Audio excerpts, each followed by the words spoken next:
Let's jump right into this explainer with a question that is literally driving up the cost of electrical panels all over the place. Is the super expensive Type A RCD actually a law of physics, or is it just a massive triumph of marketing? Today, we're going to break down exactly what you're paying for when you upgrade your circuit protection. Here's our roadmap for the breakdown. First, the Type A myth itself. Then, we'll follow the money, look at the actual engineering reality, and dive into what we call the perfect storm. Finally, we'll see what the manufacturers actually demand and figure out how to make the smart choice for your own setup.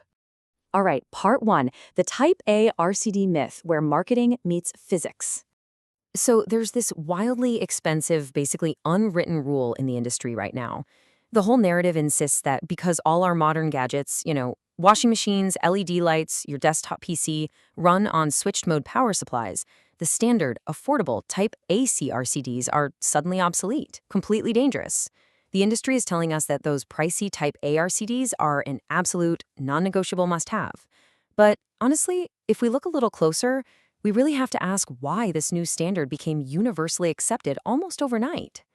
To figure that out, we need to move to part two, following the money. To really wrap our heads around this expensive mandate, we actually need to travel back in time to West Germany in the late 1980s. Picture this. The market for basic Type AC RCDs was completely maxed out, saturated. Almost every single home already had one, and sales had basically hit a brick wall. So what did the industry do? Well, they launched this massive informational campaign warning everybody about the invisible, terrifying dangers of pulsating currents inside new power supplies. And wouldn't you know it, incredibly conveniently, they had the perfect solution ready to go. The brand newly invented Type A RCD.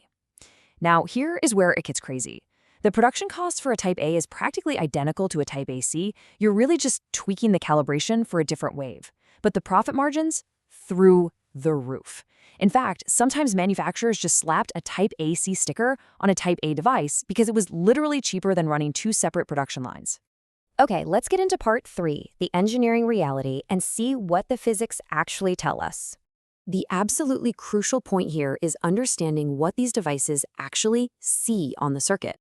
A classic Type AC RCD triggers on alternating sinusoidal voltage. That's just your standard, smooth wave from a normal electrical grid. Now, the Type A RCD triggers on that exact same alternating voltage, but, and this is the big but, it also triggers on pulsating direct voltage. That specific choppy, pulsating shape is characteristic of certain stages deep inside modern power supplies. But to see why that distinction actually matters in the real world, we need to look at how these power supplies are physically built. Traditional power supplies start with this massive, heavy transformer right at the front to step down the voltage. This creates a galvanic isolation barrier. It's a literal physical separation. Because of this barrier, if a short circuit or leakage happens anywhere after this transformer, it is mathematically completely invisible to the RCD sitting back in your electrical panel. So whether you shelled out for a Type AC or a Type A, neither one of them can see past this wall. Right, but to make our electronics the sleek, lightweight things they are today, the industry shifted to switched mode power supplies, or SMPS. Instead of that massive transformer sitting at the front door, the input power now hits a filter, then a diode bridge, then an inverter. And only at the very, very end does a tiny, high-frequency pulse transformer create that galvanic separation. This architectural shift created a brand new zone of primary connected components that exists before the isolation barrier.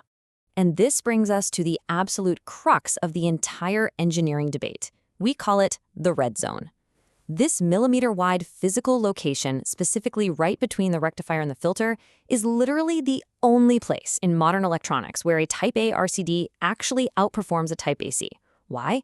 Because everything before this tiny zone is perfectly protected by standard alternating current, which the cheap Type AC handles flawlessly.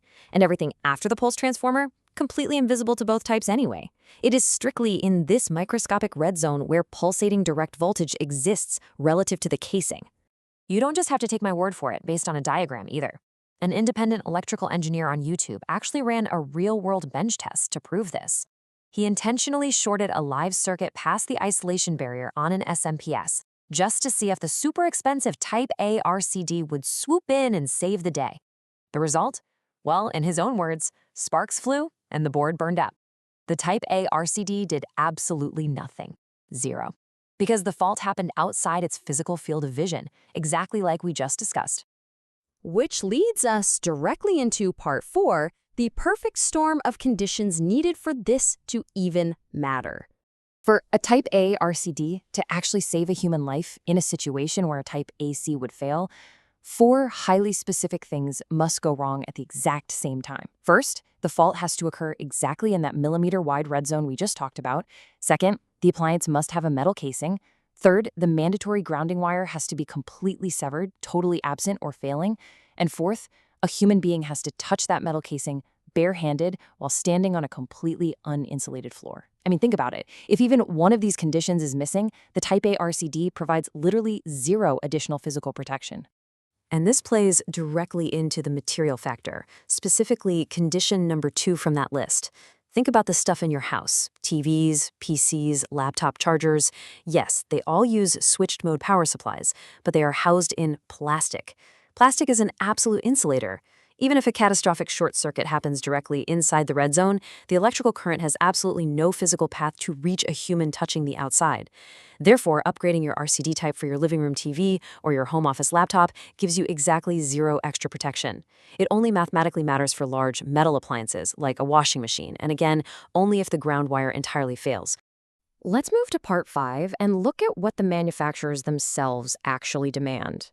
When you actually crack open the manuals for massive brands like LG, Samsung, Electrolux, or Whirlpool, you know what you'll find? 0 mention of RCD types. None. What they do demand, absolutely and without any exception, is a functional grounding wire. The grounding wire is the primary, indispensable life safety system. Now, okay, Bosch does explicitly specify Type A in their manuals, but there's a huge caveat. It is specifically printed there just to comply with domestic German regulations, which stems directly back to that 1980s marketing history we covered earlier. The real truth? The RCD is really just a backup insurance policy for when your ground fails. Finally, part 6, making the smart choice for your own home. So, how do we apply this?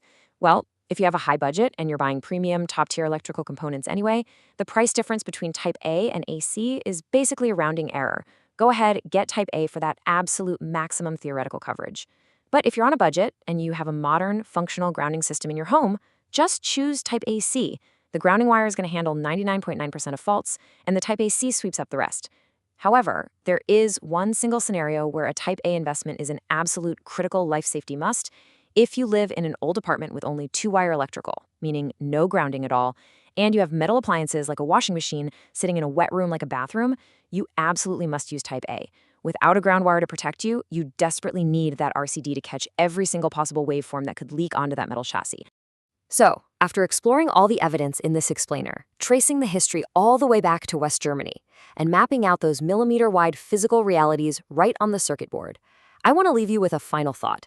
When you're staring at your electrical panel, getting ready to buy parts, you really have to ask yourself, are you going to pay a massive premium based on 1980s marketing hype, or are you going to let the absolute laws of physics guide your safety and your budget?